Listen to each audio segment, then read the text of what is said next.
Chesed Bais. Look to the words for Rav. See that over there for Rav? You see the Taisvis Ad?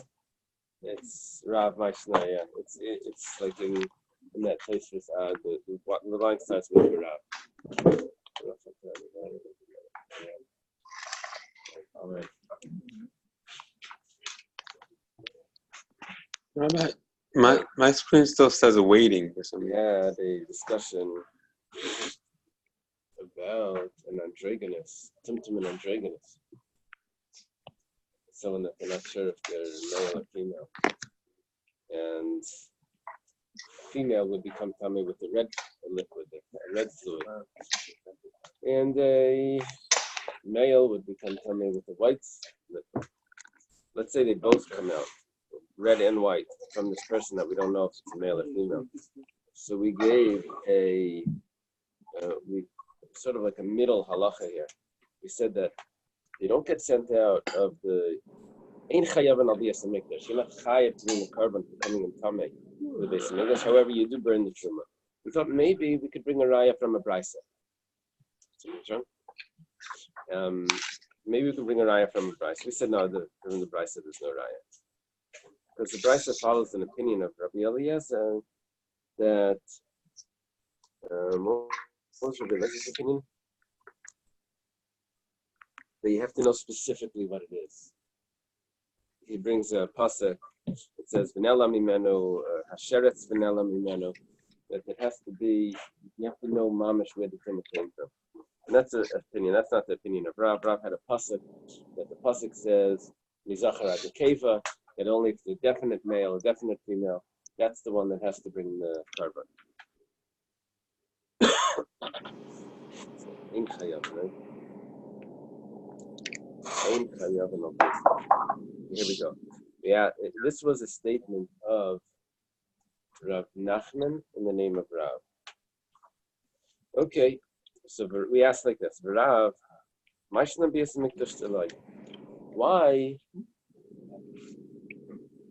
why by entering into the temple and with this person that's possibly male or female, there's hermaphrodite, we say that he's not chayav for entering the temple? What's his reason? Because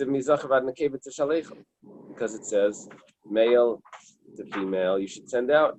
If they're tamei, zachar v'adei nekeva v'adayis, it has to be a zachar or a nekeva definite,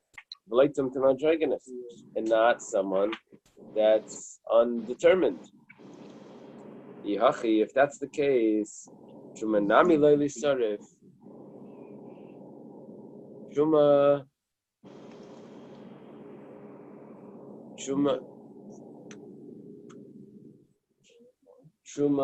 you should also not burn. Why do we say, Rab says that you burn Truma that becomes tamei from such a person? Because it says in the pasuk, this is the continuation of the question. It says when it Parshas Mitzayra at the end, so it summarizes. It doesn't. It's not a summary, but it says these are the laws of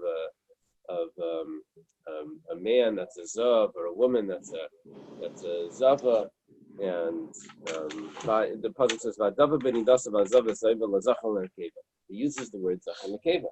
Now Rav says zachar nekeva tells me that it needs to be definite male or definite female, not an undetermined, indistinguishable gender. So why do we burn truma?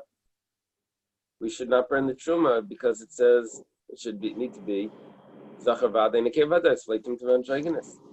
You have the same sort of verse that it says by going out of the temple. It says by the burning of the truma, by the tumah. Gemara says, "Ahumi b'alei l'k'Rabbi Yitzchak." That pasuk of zachar nekeva, that's needed for something else, and it's not going to teach me zachar v'adai nekeva v'adai. It's definite. It's not going to tell me that only a definite person is tamei. Rabbi Yitzchak says, "L'zachar." The Rabbi says some mitzvah l'maynesa. When the cave, the Rabbi says some mitzvah l'maynesa.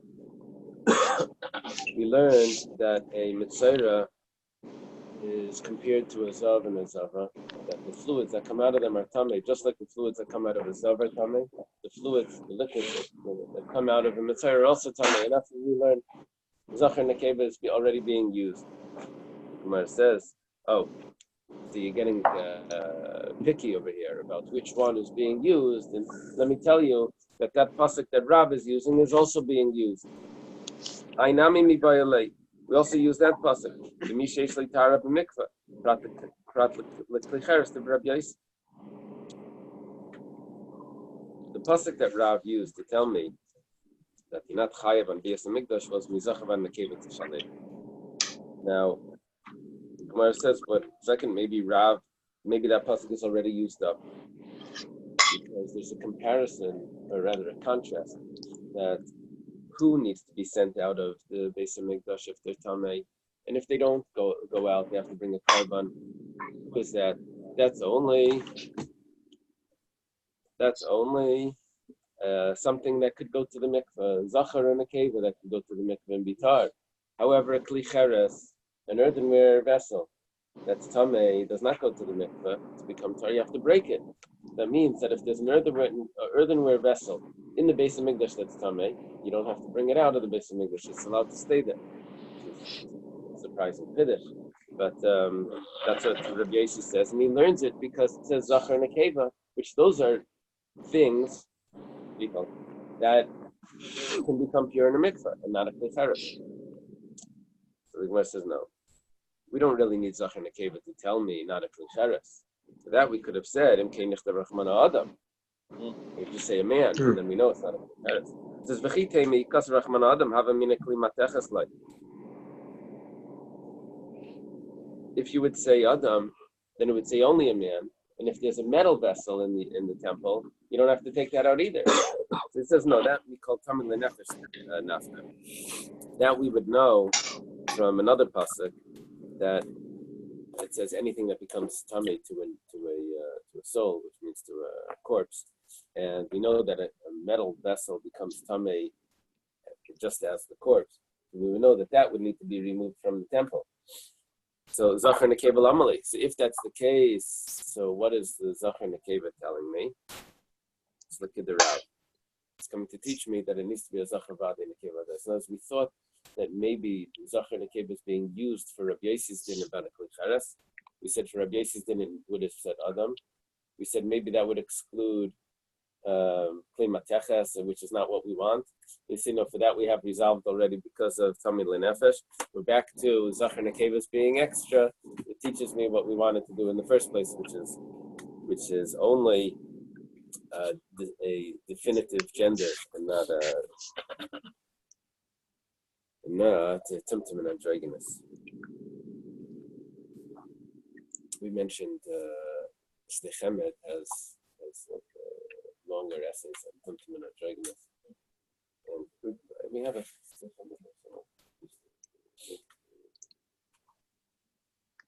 up on the top. The brown volumes, 10 volumes. He was a rabbi. I think he's from Israel, and he moved to somewhere in Russia. And he would write letters to people and get answers back, and he collected his letters. Very interesting letters, and he publishes the letter from beginning to end. So there's a lot of things in there which are like really surprising that get published, like interesting information. But so over there, maybe early 1900s. So the Rebbe was involved in the editing. Husband get a hold of it. That's a collector's hobby. That's hobby. So, but anyway, in there he writes that androgynous is possible to make a woman pregnant and also to become pregnant, but not at the same time. Not at the same time, but it's possible. Okay, they have both. Okay. What's an androgynous? So an androgynous, it says that if he marries a male, another man, he may be a man, and that's prohibited for a man to marry a man. He can't marry another man. So he could marry a woman, and even if he's a woman, but two women is not a biblical prohibition. So it's better he should marry a woman. So, okay, goes like this. Good question. Maybe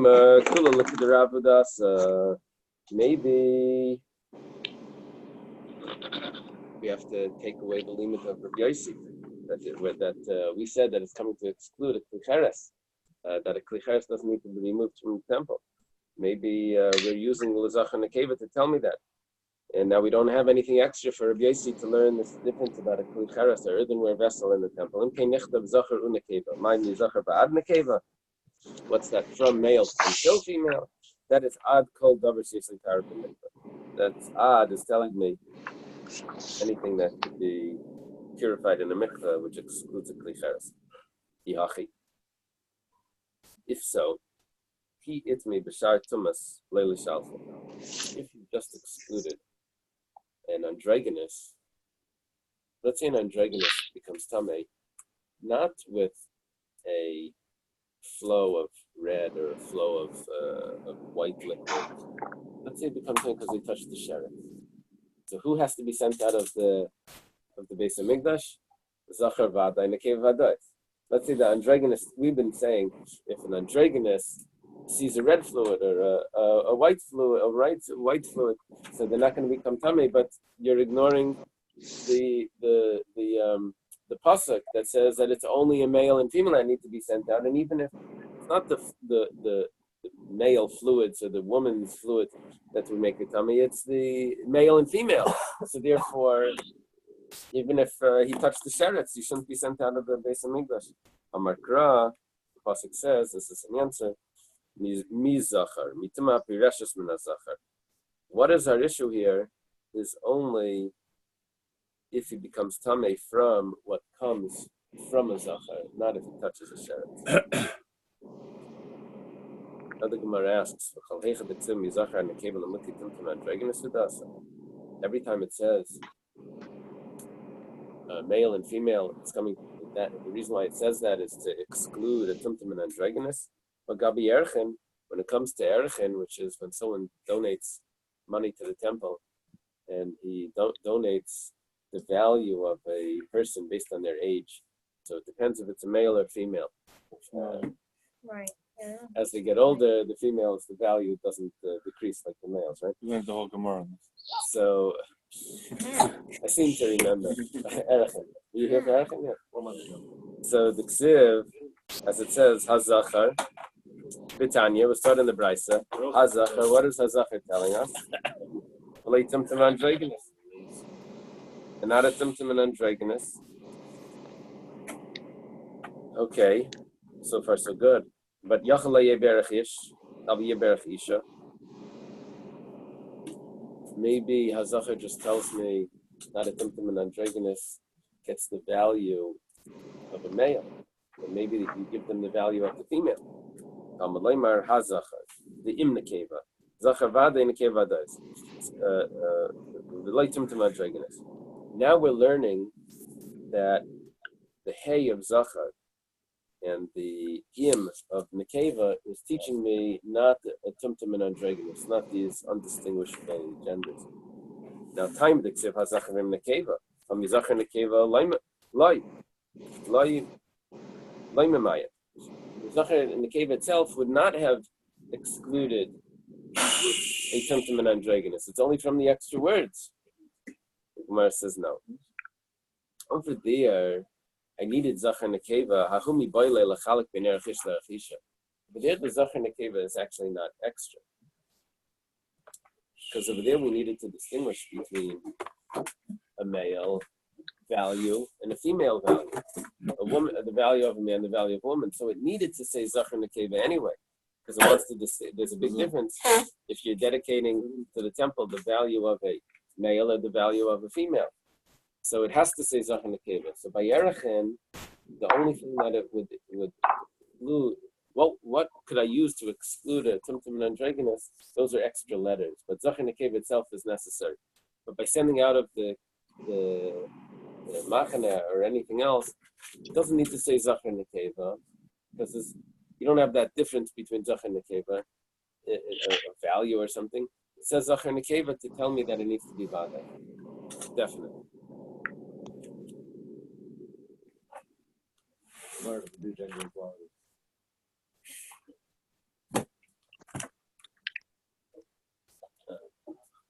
That's different ways of viewing it.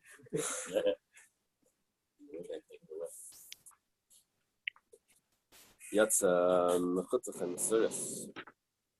Mesuris, we said, was out of order. That meant came out feet first. Mechutzach meant that the fetus came out not in pieces, like as if it was cut up. And Mesuris meant that it came out breech. And the halacha over there was that it needs to be, in order to consider it born, it needs to be the majority needs to have been born, not just the head. Not just like we said by the head, that it's just the forehead or whatever, that's considered the birth. You need actually the majority. Didn't we say a human is considered a human if it has the head, but if it has everything else besides the head, it's not human. Usually it should be the head be the most stuff we had, even if the head we have, that would be considered born. Right. Yeah, I don't remember actually that, but what you're saying is correct, that if the head comes out, it is born. We're saying, let's say the rest of the body came out and not the head. First, I'm saying because it's just the head come out, why shouldn't it be born? It is. No, if just the head comes out, you're correct, it's born. That's not the majority. That's not the majority. If the rest of the body came out first before the head, it's also born. Because of the majority. Because it's the majority. So Amar Rabbi Lazar. Okay, let's take a look at our charts over here.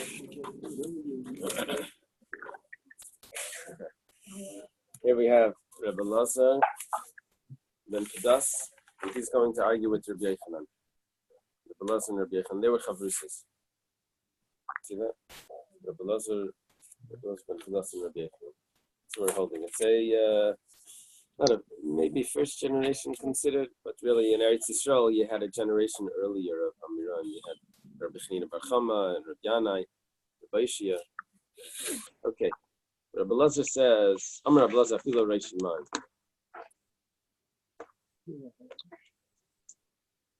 When the fetus is coming out in pieces, so we said that the majority comes out, that's considered born. That's considered the birth. Now, we said that if a fetus is born, it's the head that determines it. Now, when we said that it's coming out in pieces, where's the head?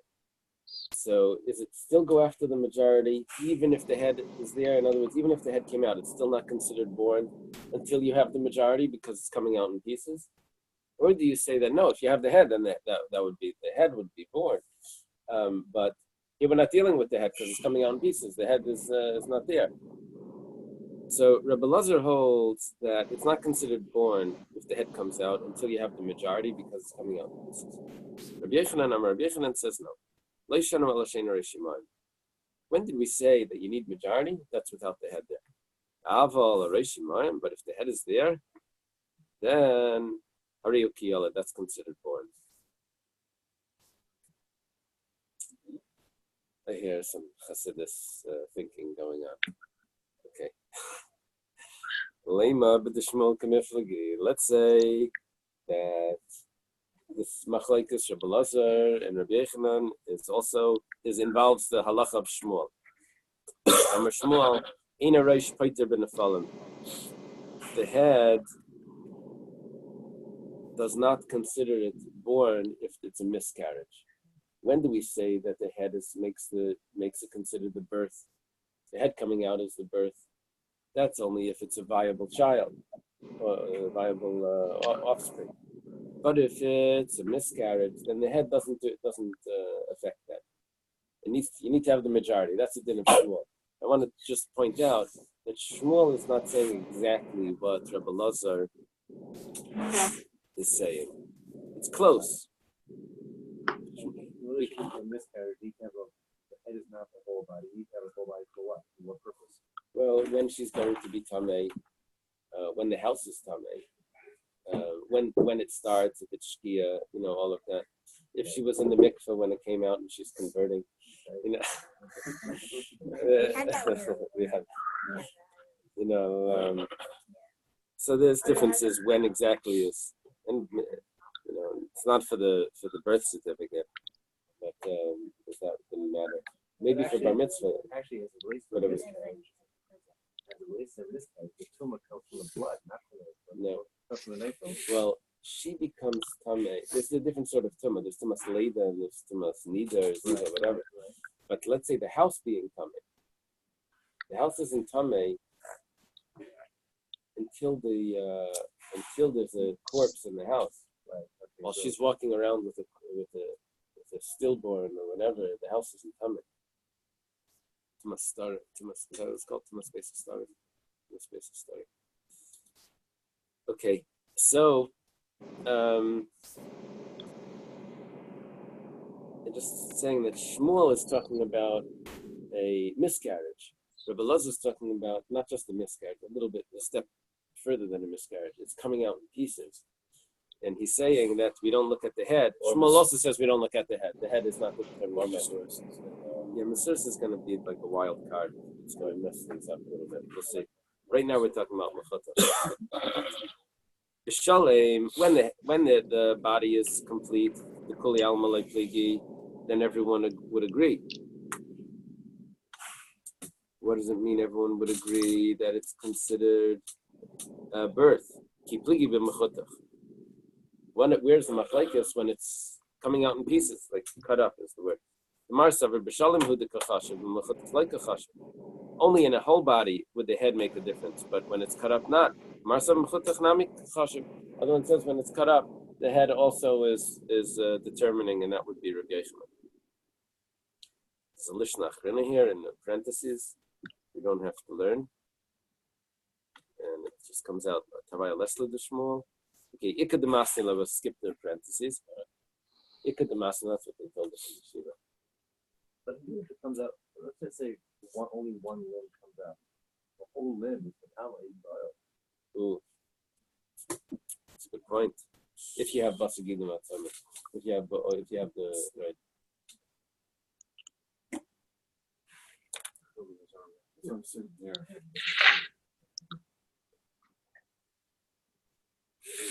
Okay, for her birth.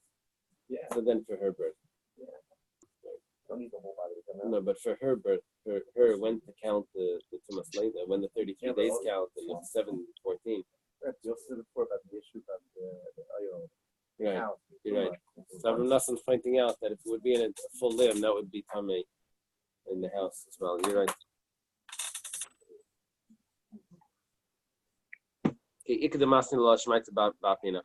Some learn it. The machlekes Rabbi Elazar and Rabbi Yochanan are not on the Mishnah, but they learn as a separate machlekes, and then we're going to bring the Mishnah as a proof.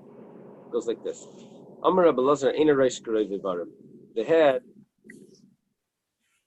does not work as the majority of the limbs. Talking about by a miscarriage. Rabbi Yochanan Amar hareish karei v'varim. Rabbi Yochanan says no, the head is considered like the majority. The committal give it a small. Are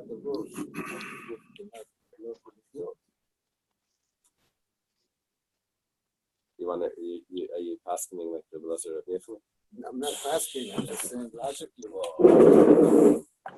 Yeah, but I have a question another way. There you go. Thank you. Thank you. I have a question another way. The bottom. Yes, sir. Without the body, the head can't live. Well, you have just the head.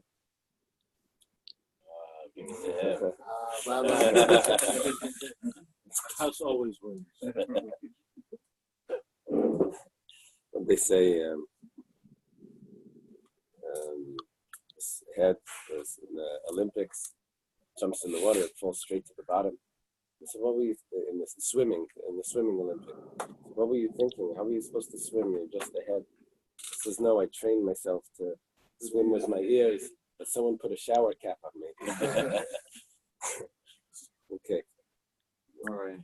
Sorry, that's not a rabbinic joke. Okay, so Tanan.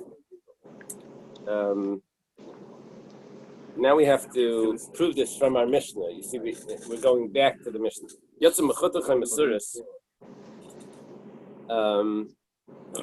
If it comes out, it's born and it's cut up or mesuris, or we said breach. When it's majority, it's as if it's born. Now, midikam or mesuris. The fact that it says mesuris, mechlal de mechutach, kitikunai. But what does mesuris means breach? That's the way we're translating it. So that means he gave two options here: breach and another option, which was where it comes out in pieces. But it's obviously not breach. It must be coming out head first. It's a raya that you still need the majority when the head comes out first. The Kamar Mishat Ruber is a kill, Kashla Rabbi Yochanan. Rabbi Yochanan said if the head comes out first, even if it's not coming out in pieces, it's considered born just from the head. The Mishnah doesn't say that. The Mishnah says two cases, breach and cut up. And the one that's cut up is not breach, obviously. And nevertheless, the halacha in the Mishnah was you need majority. Not like Rabbi Yochanan that says that the head is considered the birth. Amlach Rabbi Yochanan would respond to you, Ema yatzim mechutach u'mesuris. What it means is that it comes out breach and cut up. Cut up and breach. The Gemara says, whoa, 1 second. You look at the Mishnah, it doesn't say cut up and breach, it says or breach. That means that the first one is not breach. Hachikama. You have to read it like this. Yatzim mechutach, if it comes out cut up. Oishalit, or if it comes out complete. The zevazem mesuris. So you have both options here, whether cut up or whole, and both of them are breached. That's how he would. When the majority comes out, it's considered born. That's how Rabbi Yochanan would explain this. Amar Rav Papa. Papa says kitanai. This machlekes that you have is actually machlekes tanaim. Yatzim mechatachem mesuris. Quoting a Bais, if it comes out cut up or breach, mishyatzeruba yariokiala. When the majority comes out, it's considered born. You have to wait for it to be born. It has to be coming out in its proper manner. In its proper manner.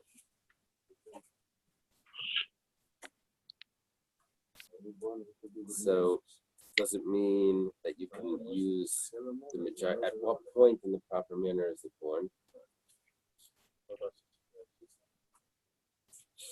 Does it have manners or not? What does Rabbi Yossi say? The statement apparently indicates that if the fetus emerges feet first, and even after most of its limbs emerge, it's still not considered born. Until it's entirely out. That's what we would say. It would mean until it's entirely born. It's feet first. Okay. Entirely, or the head comes. If it's feet first, then everything's coming. Once the head comes on, the feet first, baby. So let's take a look because Rav Papa is going to explain. Let's see. My kamar. What does it mean? Kitikunai. Amar Rav Papa hachi kamar. Rav Papa explains the Bais. Yatzim mechutach u'mesuras mishyatzeruba hiriyot. The first opinion says like this: that if it comes out cut up or breach, then you need majority.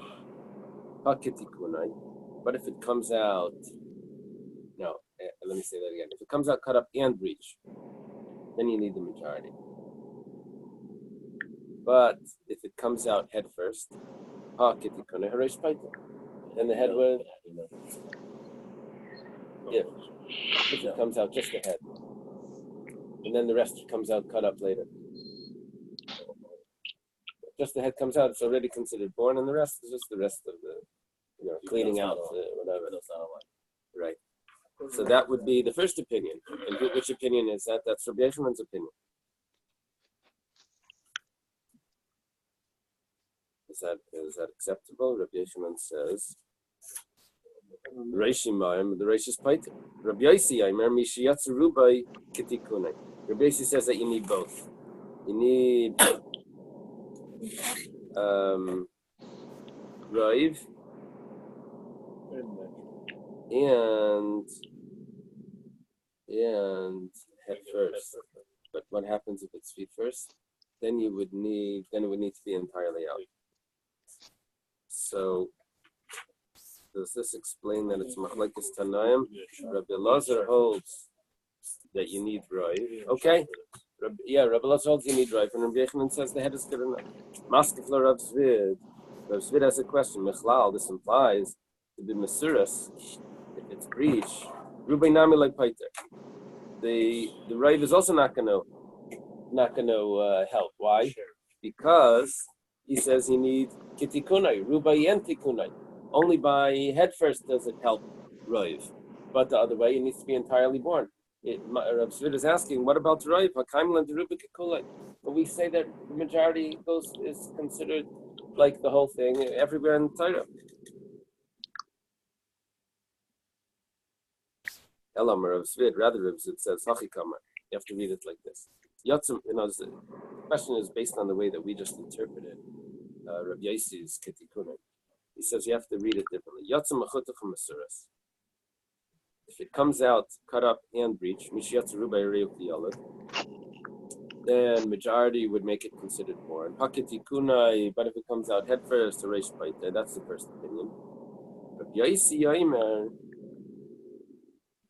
Yosi says, Mishiyatza ketikunai l'chayim, the way that it would be born if it was alive.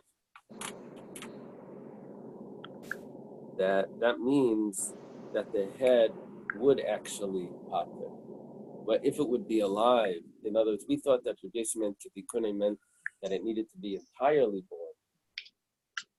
Now we're saying no, the opposite. If it comes out head first, then the head is considered the birth.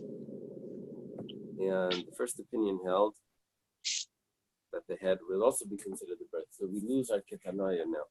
Tanya nami hachi. We have another Bais that says this. Yatsa mechutach.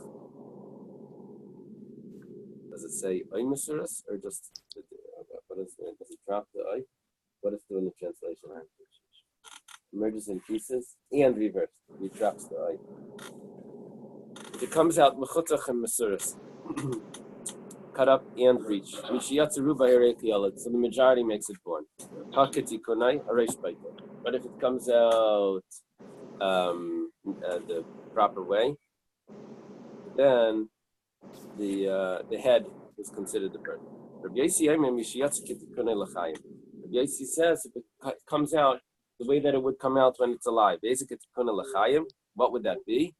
In the proper way, as it's being born to live. Mishiyatzu Reiv Reisha, when the majority of the head comes out. Veza Reiv Reisha, what is the majority of the head? Rabbi Yosi Aimer, Mishiyatzu Tzadav, when the temples come out. Look at the Rashi, Tzadav. See Rashi? Temples.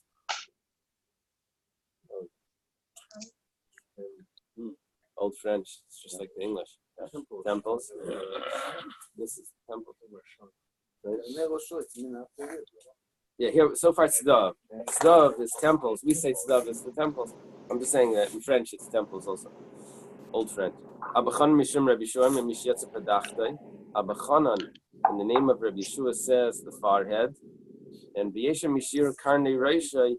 Karnei reisha means the back of the head. Back of the head. Why is that called karnei reisha? Because I guess if we would have down, if our heads would be down like an animal, where are the horns coming out of? Not over here. They're coming out of it in the back of the head. I don't know if that's what it is. So the crown. That's called the crown is the back. Okay, that makes sense. When the baby starts to come out, we call it baby's crown. And by the way, when speaking about the languages, crown is keren. Crown. Yeah.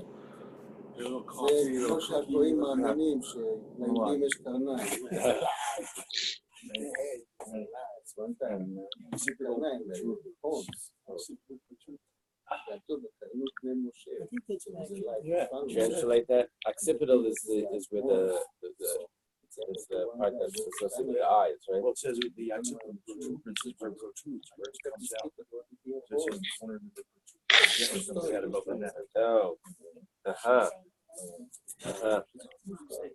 Direction. The projection.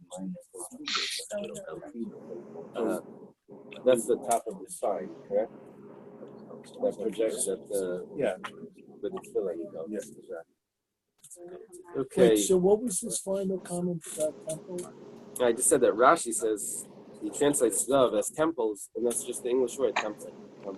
That what? That No, it's just English and French. I'm just saying. That's considered the majority of the head. Once the temples come out, that's considered the majority of the head. No, it's just interesting when you also think of the other meaning of temple, spiritual place. That once the spirituality. For the record, he had coffee, he had cookies. Your body. I'm waking up. I needed the second cup of coffee.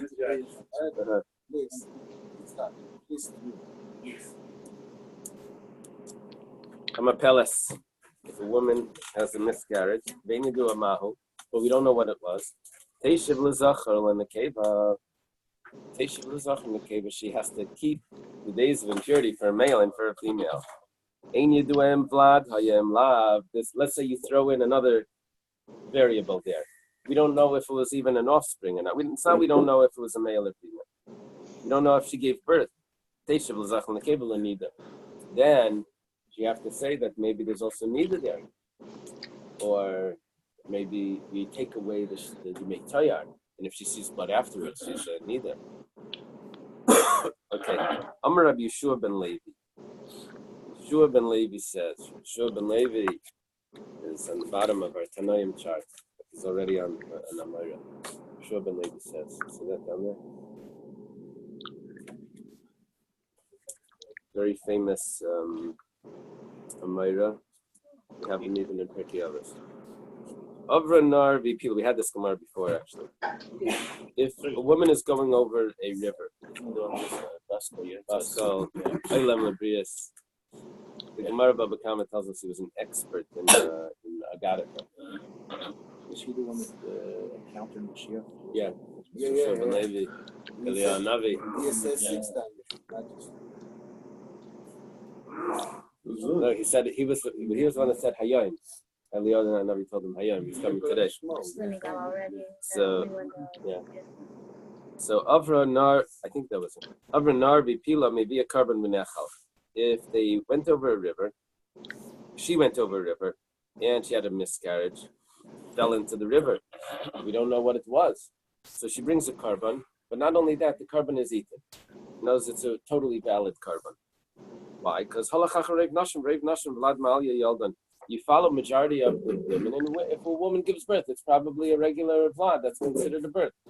That's the majority of cases. Otherwise, all of the cases that we had are all anomalies. That's not the. And then she's told me 2 weeks, and then you would give her the severity of. You would give it the severity of both. 2 weeks, and then but she definitely gave birth.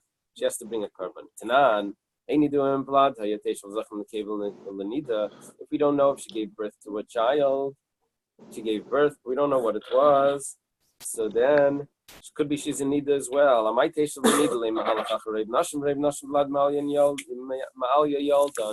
Let's say we should follow the majority, and the majority have a regular birth.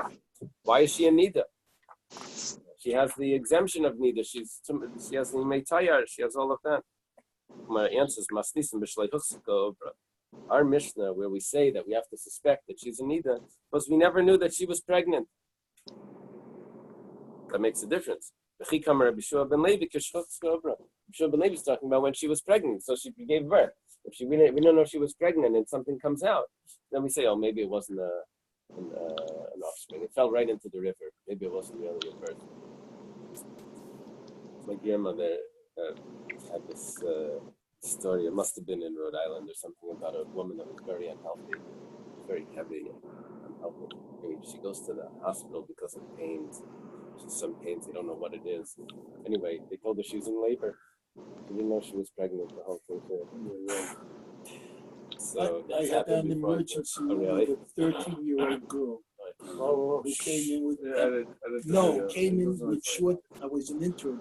No, she said she couldn't breathe. This was like inner city girl, and so we sent her for chest X-ray. And the chest X-ray, we Can see you, 2 little display- feet Oh my like God. waving at us.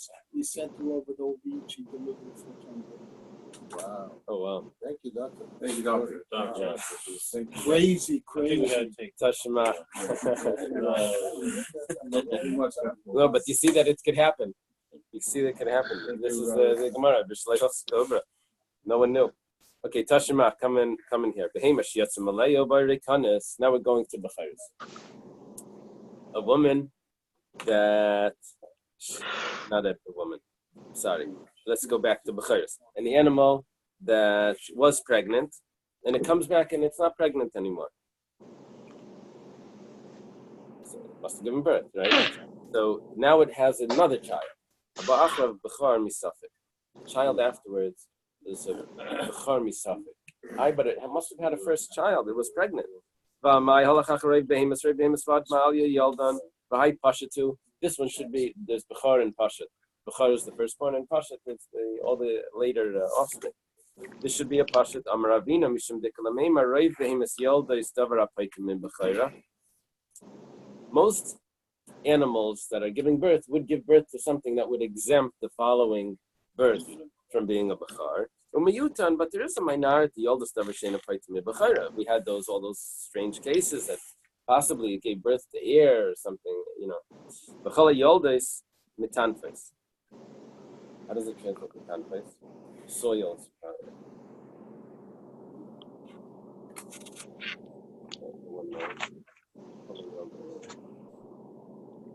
All, since this animal did not discharge turbid liquids,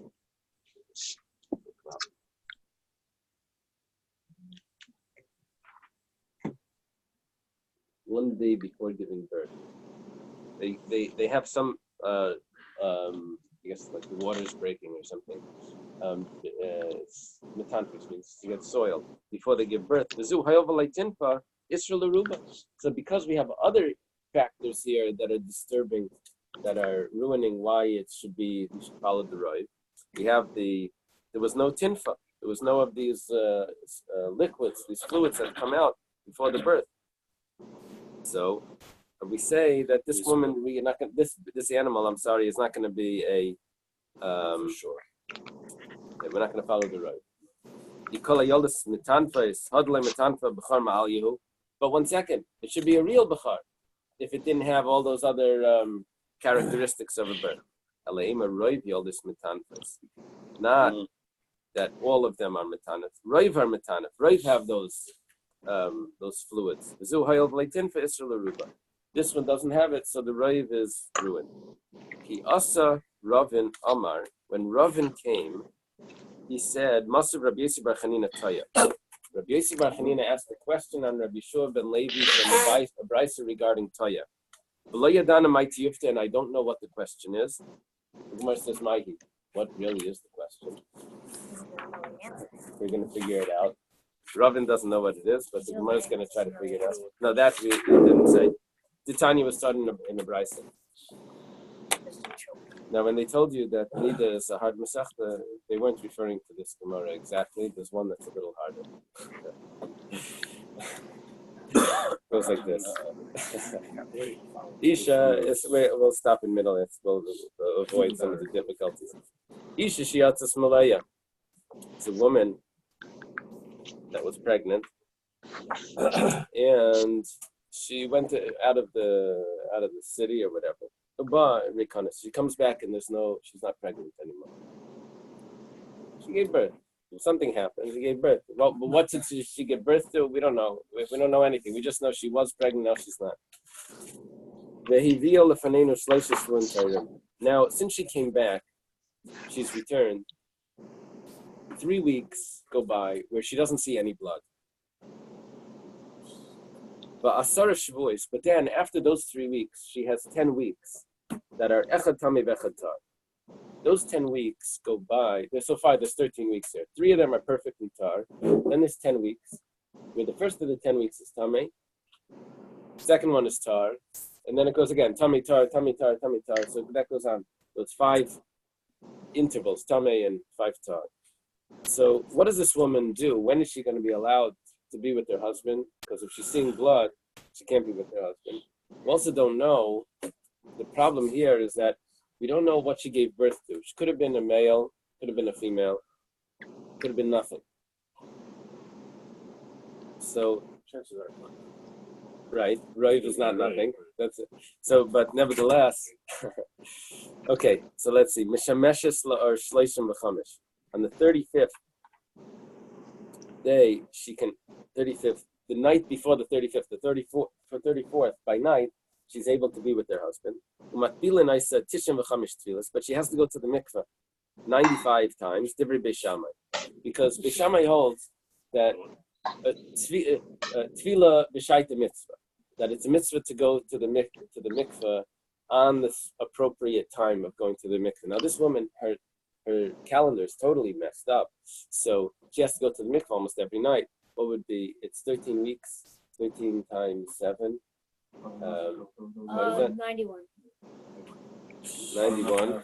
So how's she going 90? She has to go to the mikveh even more than the amount of times than the amount of time that she's here to fill all of that in, just in case. We don't know. The first night she comes back, we don't know. Maybe it's 7 days from this. Maybe it's the next night. Maybe it's 7. Maybe up till the 14th, and then okay. So there's divrei Beis Shammai. She only has to go to the mikveh 35 times.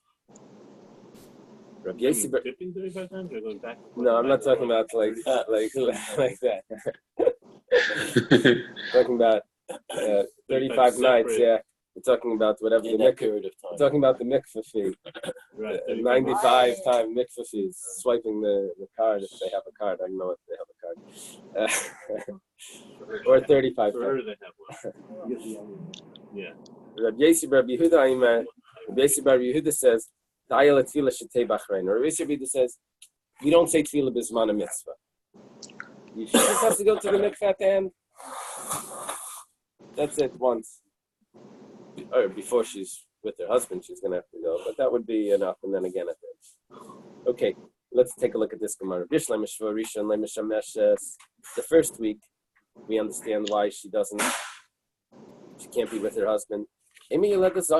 Maybe right before she arrived, she had immediately given birth to a male child, and for 7 days she's tummy.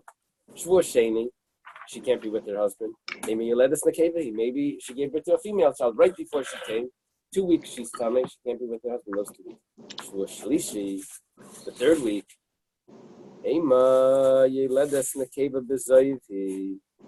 This is going according to opinion. If a woman gives birth while she's during the 11 days of Ziva, then if there was no labor pains, then we say that the blood that's coming is because of Zava blood. So therefore, she needs to count 7 clean days where there's no blood. So the first 14 days doesn't count for the 7 clean days. It's machlokes. But the first 7, according to this opinion, that the first 14 days don't count for the clean days. You need a separate week to count for the clean days.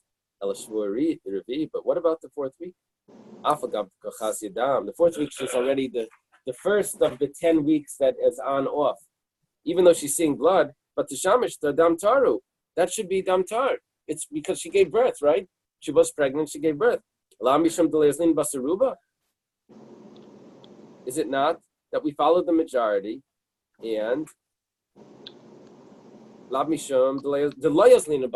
must be that we don't follow the majority, and if we don't follow the majority, it could be that she didn't give birth to anything, and that's why she's seeing blood this week. She can't be with her husband. It's not dam tar. What does it mean we don't know what the question is? This is a good question. It's a question on Rabbi Shua ben Levi that says that you follow the majority. You're saying we're following the Rav. She did give birth, but maybe it was several weeks ago. And if she's already out of the dam tar, we don't know how long it was ago that she gave birth. We can't ask her, whatever the situation is. We don't know. Yeah. Okay, let's leave it over here, and we'll have to continue this.